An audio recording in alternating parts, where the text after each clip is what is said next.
లెంట్లోని 20వ రోజుకి మీకు స్వాగతం తెలియజేస్తున్నాను. ఈరోజు మన పాఠం ది క్రౌన్ ఆఫ్ థ్రోన్స్. దేవుని వాక్యాన్ని చదువుదాం.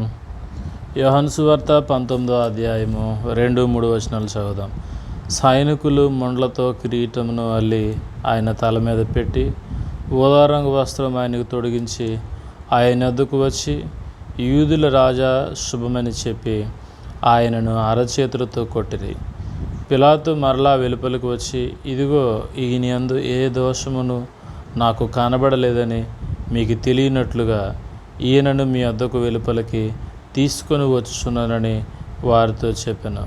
ఆ ముండ్ల కిరీటమును ఊదా రంగు వస్త్రమును ధరించిన వాడే యేసు వెలుపలికి రాగా, పిలాతు ఇదిగో ఈ మనుషుడు అని వారితో చెప్పెను అని దేవుని వాక్యంలో మనం చూస్తూ ఉన్నాం. దేవుడు నిజంగా ఆయనను అపహాస్యం చేశారు, ఆయనని అగౌరవపరిచారు.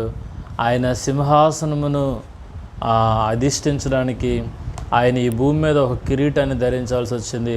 అదే ముండ్ల కిరీటముగా మనం చూస్తూ ఉన్నాం. ఆయన అరిచేతులతో కొట్టారు. ఆయన తల మీద ముండ్ల కిరీటాన్ని పెట్టారు. ఎందుకు ఈ ముళ్ళ కిరీటం అని అంటే, ఒకరోజు ఆయన ధవల సింహాసనంపై ఆసీనుడైన ప్రభువుగా ఉండడం కొరకే ఈరోజు ఆయన ముండ్ల కిరీటాన్ని ధరించవలసి వచ్చింది. నీ జీవితంలో నీవు కూడా ఎంత నమ్మకంగా ఉన్నా అలాంటి ముండ్ల లాంటి పరిస్థితులు నీ జీవితంలో నేను ఏలుబడి చేస్తున్నావు గుర్తుపెట్టుకో. ఇవన్నీ దేనికేనంటే, ఒకరోజు దేవుని యొక్క ఉన్నతమైన సముఖమందు ఆయన ముందు మనం ఉండడానికే ఈరోజు మనం పడుతున్న ఈ బాధలు, ఈ ప్రయాస. కాబట్టి ఒక ఉన్నతమైన సింహాసనాన్ని అధిష్ఠించడానికి ముండ్ల కిరీటాన్ని ఆ దినాన్ని ప్రభు ఉంచుకోవాల్సి వచ్చింది.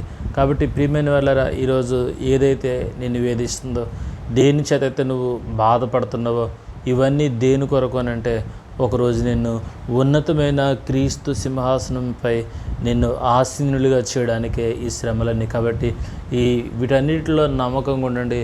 మనము అవమానమును, ఈ యొక్క అపహాస్యాన్ని అన్నిటినీ భరించుకుంటూ ముందుకు పోదాం. ఒకరోజు దేవుని కొరకు, ఆయన రాజ్యము కొరకు, ఆయన రాజ్యంలో ఒక బిడ్డగా ప్రభు దగ్గర చోటు సంపాదించుకుందాం. ప్రభు మిమ్మల్ని దీవించును గాక.